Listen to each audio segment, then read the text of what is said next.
So first, we're going to talk about the program in general. So I'll start it off by going over why our program might be a little bit different. Western's BEd program is called a consecutive program. And what this means is that we require an undergraduate degree before entering our program.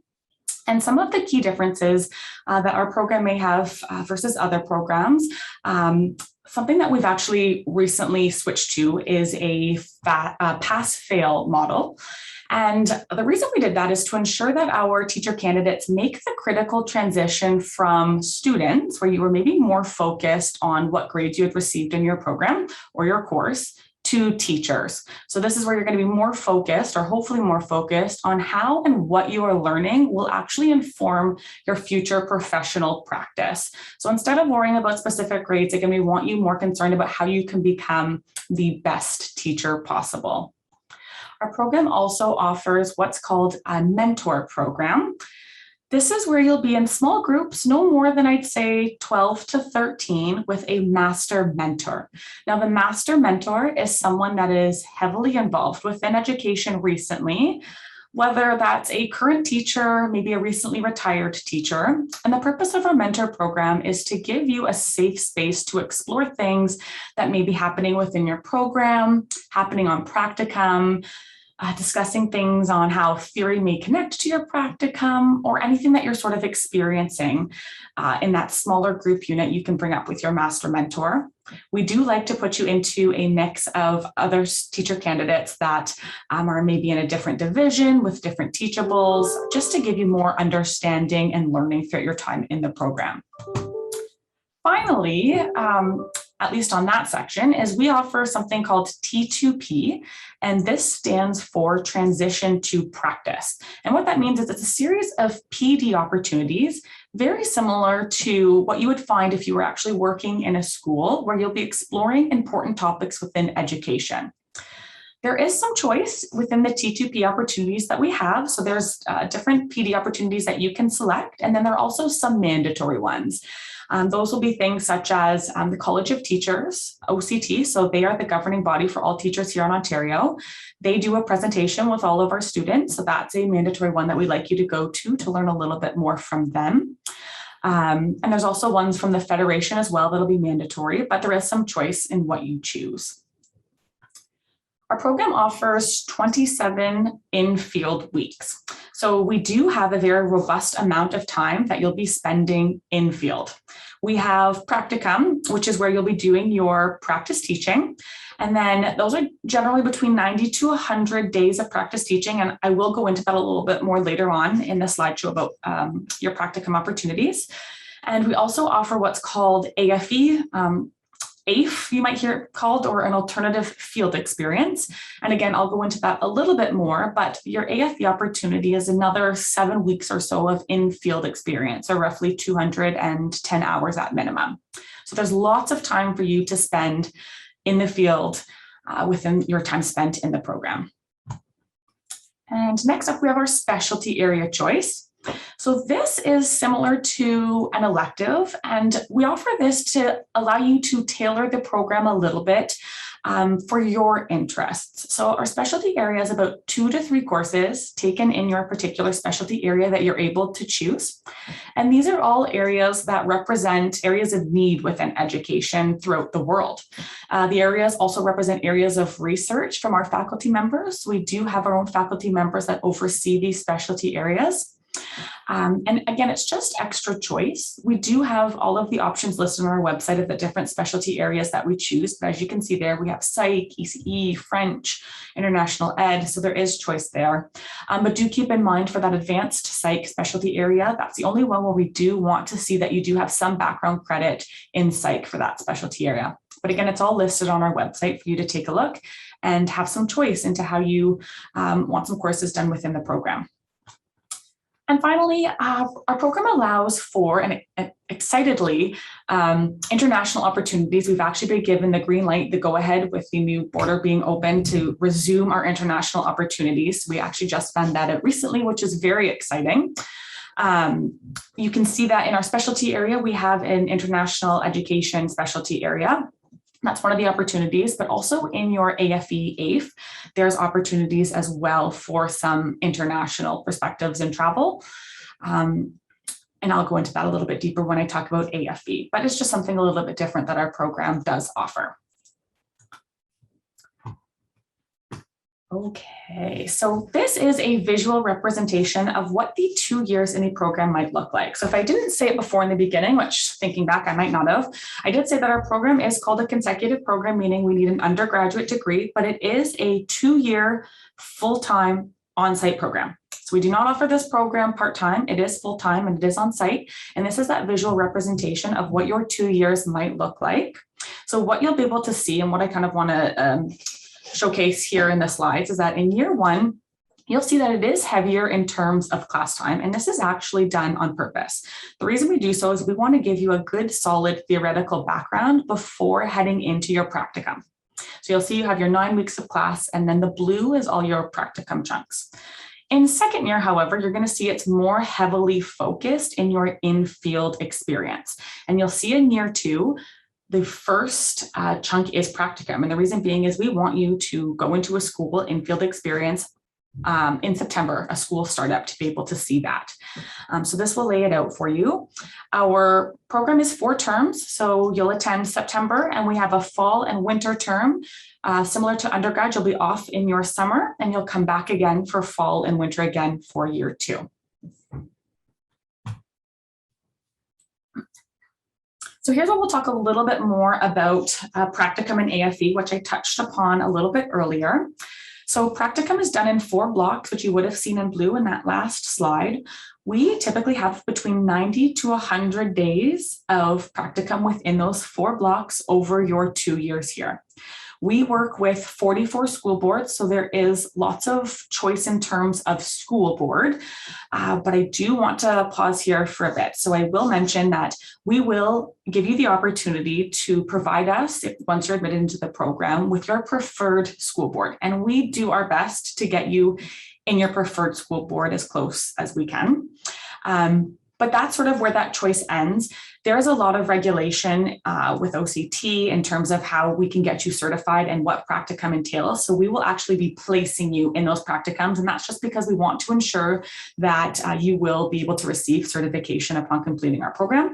So although we will ask for your choice in school board, we will be placing you in the particular school. So you won't be able to reach out to principals or teacher associates. We'll do that for you, so you don't have to worry there, but there's lots of opportunity to spend time in class. And by in class, I mean in field, in the classroom. But you will have choice with that AFE, that alternative field experience. And in the AFE model, this is where you can really decide what it is you want to do, so long as it's within education. So opportunities within your AFE could certainly be done within a classroom. Example would be, say you're applying to our intermediate senior division, and you want to try out what it'd be like teaching in a maybe a special education classroom or a different division. So that's an opportunity for you to do your AFE in a classroom, however, in a different division.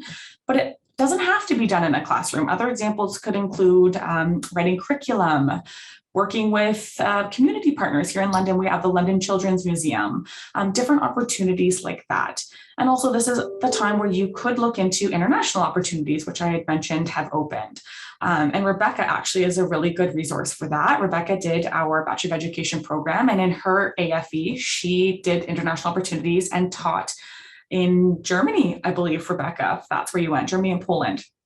So some other places that some of our students have done their international opportunities have been, let's see, Kuwait, Dominican Republic, France, Germany, Poland. There's lots of opportunity and different places that you could actually do your AFE. So yeah, that's where I'm gonna end the presentation, and Rebecca, I'll let you take over. All right, so now I'm going to talk to you a little bit about the program streams and what it is that we need from you in order to be admitted to the program. So the Bachelor of Education offers 4 different program streams. So we have primary, junior, junior intermediate, intermediate senior, but we also have the primary junior French division as well. So if you are interested, let's talk about our basic minimum admission requirements. So these are going to be considered or consistent across every single program stream. So we are going to be looking that you are either completed with your undergraduate degree or in progress to complete your undergraduate degree by October or August of 31st of 2022. So you can be in your final year and that's okay. But please note that the courses that you're completing after August 2021 are not going to be considered towards your grade average, but can be considered towards your program requirements.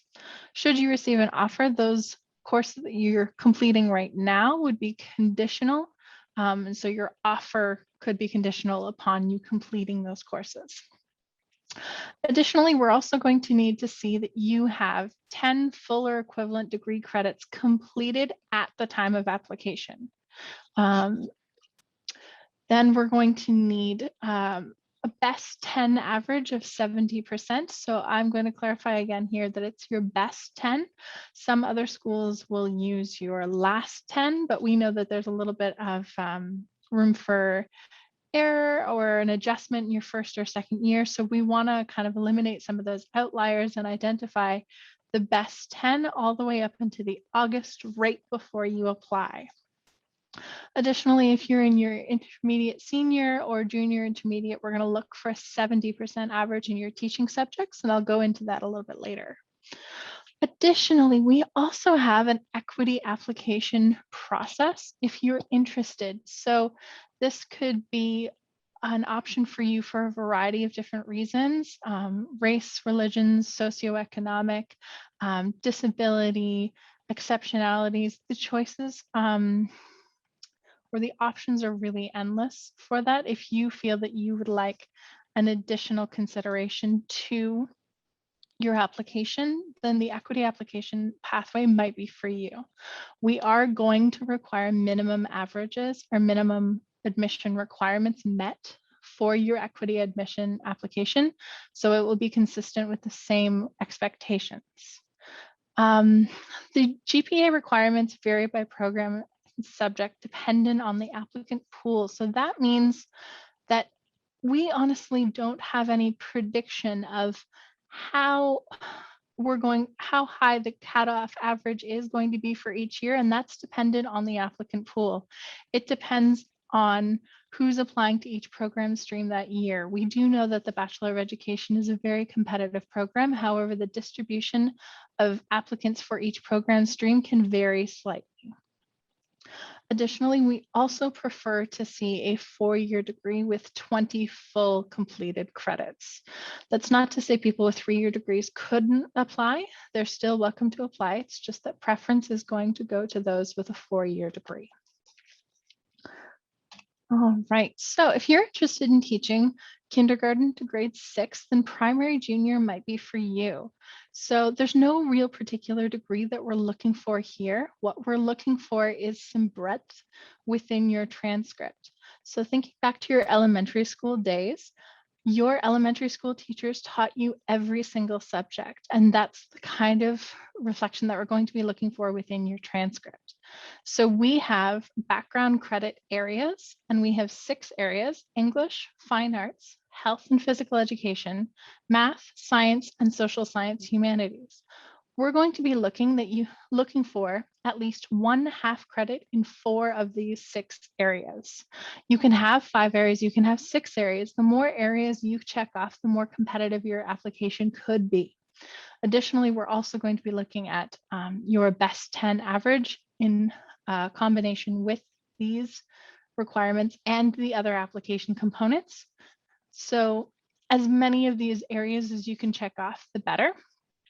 On our website, in the primary junior page, under the admissions tab, we have a chart that's sort of a resource that can provide you with ideas and examples of the types of credits that we're going to be looking for each of these areas. If anybody else has any questions, you can always email me. I'm going to have my contact information at the bottom as well. So similar to the primary junior, we also have the primary junior French component. Again, it's kindergarten to grade 6, and the general background credits are going to be consistent with the regular primary junior stream. The difference here is that we're going to be looking for French fluency. This is both in written and oral components of grammar and language. So we're looking for 5 full or equivalent credits with a minimum average of 70. 2 of these courses should be language-based courses. And if you're interested in French immersion, we would also ask to see some sort of French literature course as well.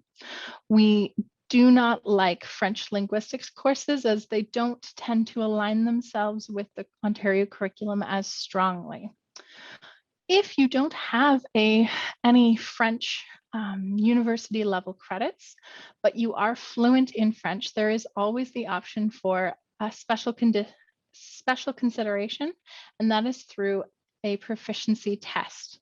So there's an oral component and a written component to this test, and this will act as a placeholder for those 5 full credits. Taking this test does not guarantee you entry, however, it does complete that component of the French requirement. If any of you are interested in the French proficiency test, please email me and I can point you in the right direction and provide you with some registration information. All right, so if you're interested in grades 4 to 10, so those middle grades, maybe junior intermediate is the right option for you. So similar to primary junior, we are going to be looking for the general background credits. So those 6 areas that are mentioned in primary junior, we're going to be looking for those again, at least 1 half credit in 4 out of 6 areas. The real difference here occurs within the junior intermediate teaching subjects. Now, with junior intermediate, we only offer 4 teachable subjects: French, music instrumental, music vocal, and religious education.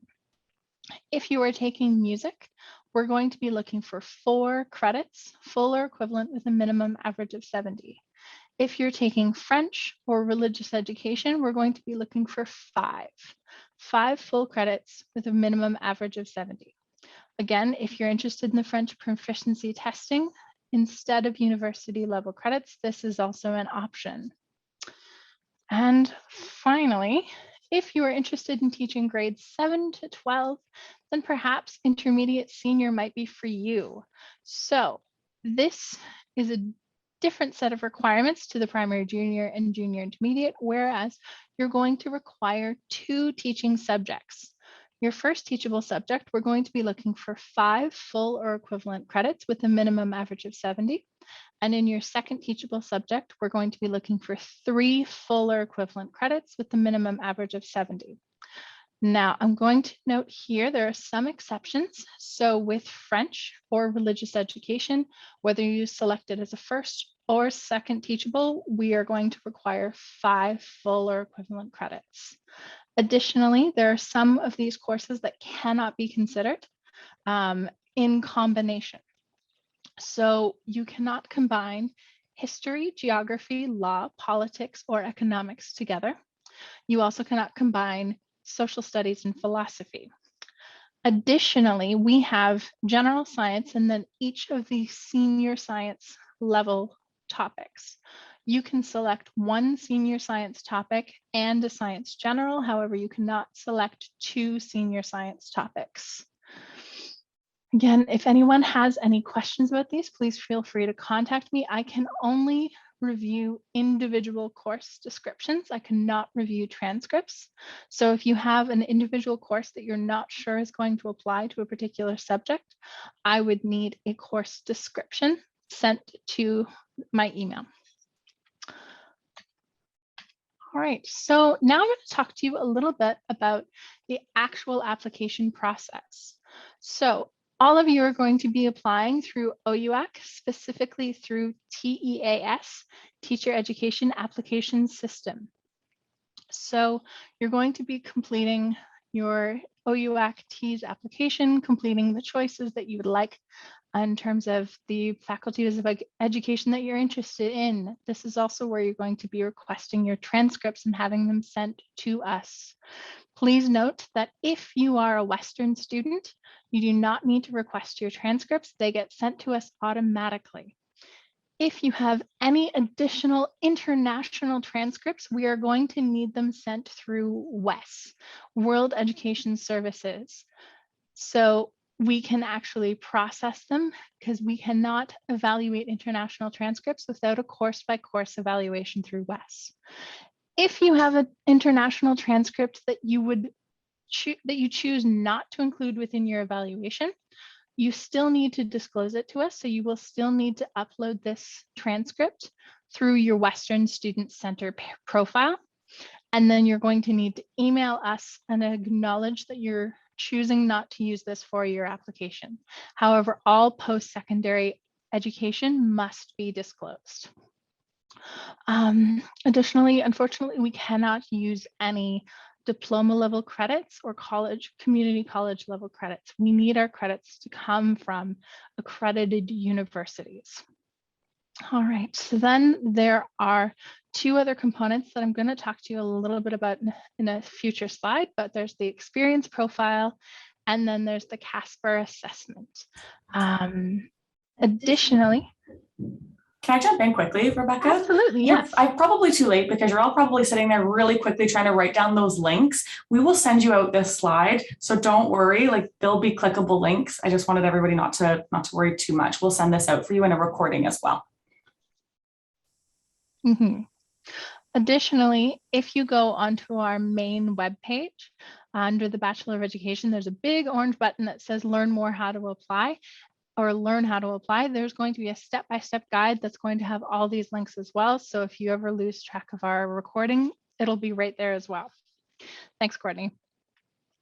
All right, so in addition to the experience profile and CASPer, which I'm going to touch on in a second, the main point that I want to make right now is the deadline for December 1st. Folks, that is coming up quickly. So if you're thinking of applying, the time to start your OUACTs application is now. Especially if you're planning on requesting transcripts. These can take some time, especially international transcripts. They can be quite a lengthy process. The experience profile, you can work at your own pace. And the CASPer assessment is not till December 9th. So really the main focus you want to focus on right now is just making sure that all your documents are in order. All right, so the experience profile has changed a little bit this year. So any of you who have applied before and are taking a look at it and are confused as to why the questions have changed, I'm happy to discuss this. So we're focused now on why do you want to be a teacher? What skills and what knowledge and what experiences do you have that you can bring to the future of your educating career? So there's going to be 3 questions. One's going to talk about the core mission of education and what you feel is important to the future, to your future as an educator. The second question is going to be focusing on highlighting personal and professional experiences, how they have inspired you to become a teacher, what lessons you've learned from these experiences, and how you're going to use them to become a better teacher, how you would use them in an educational setting. And the third question is an opportunity for you to share anything else that you would like to bring to our attention. So is this certification, another language, another language that you speak, an award or scholarships that you won, or even another experience that maybe you just didn't want to go into as much detail about. This is your opportunity to just highlight those other experiences. So we will not be accepting reference letters this year. So you will not see any component within the experience profile, nor will we be accepting them through your application. Again, the experience profile is located on the main page of our website under the how-to or step-by-step guide. It's a web fillable form. And once you hit submit, it is gone and sent to us. So if for whatever reason we need you to resubmit, it would be really, really helpful if you could save your own copy in a Word document on your hard drive. Next, we have the CASPer assessment. So this is a computer-based assessment, or in other words, it's a personality test. We're not judging you. This is an opportunity for us to get to know you outside of your transcript and outside of your grades. So this is going to be an opportunity for you to watch a series of video scenarios and answer some questions about these scenarios. And from these answers, we're going to learn about your skills, your experiences, your intelligences, and your kind of instinctual behavior. So what comes to the forefront of your mind when you're presented with these situations. It's not meant to be stressful in any way. So there are actually test questions or prep questions on the website. So if you would like to prepare and read more about the format of this test, we highly encourage you take the practice questions, because we don't want you to be stressed out or nervous about this. We want to get to know you. So this testing format has actually been quite popular in North America for other types of programs, such as law programs or medical schools. However, we're finding that there's a very large crossover for education as well. So we're excited to present you with this option just to tell us more about you. You're going to need to make sure before you take the test, which is going to be on December 9th, that you register before December 1st. You need to register before December 1st. Otherwise, we won't see that you're completed or that you're registered within our application. And our evaluation team is going to note that your application is incomplete if we don't see that registration. Additionally, you're going to want to make sure that your computer meets all the technological requirements that are listed on the website, because you're going to need a webcam and a microphone to complete this online assessment. If anybody has any other questions about this, again, feel free to contact me. One thing I'm going to mention that actually isn't on this slide that I forgot to point out, there's a snapshot component, a snapshot interview. This is part of the CASPer assessment. It's just a separate component. We do need you to complete the snapshot test as well. And I believe that the snapshot test can be completed approximately 10 days after your CASPer assessment. So please try and get that into us as soon as possible. And finally, what happens when you've actually submitted your application and the deadline is closed? First, we're going to be looking to see that you meet all minimum requirements. Then from that point, your application is going to be evaluated with a more holistic approach. So we're going to be considering how high your average is in comparison to the rest of the applicant pool. What do your courses look like, and what can we learn from your experience profile and your CASPer assessment?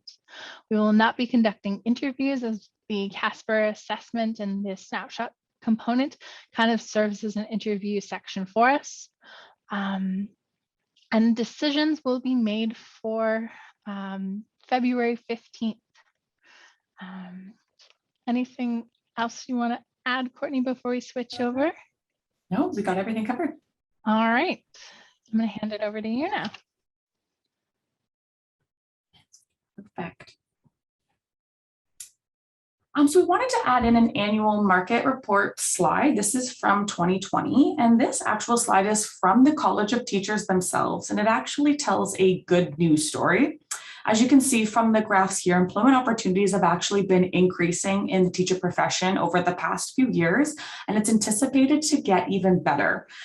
People have actually been using the term teacher shortage, which may mean that it could be quicker to find full-time or long-time opportunities than it once was before, that you once may have heard of. So it's actually quite a good time to be considering taking the Bachelor of Education program right now, which is a wonderful story. And all of this actually can be found on the OCT website as well. That's where this actual screenshot was taken. So if you ever are curious to know what trends in teaching education looks like, you can also go to the OCT website as well. And lastly, I'm just going to touch upon our resource page.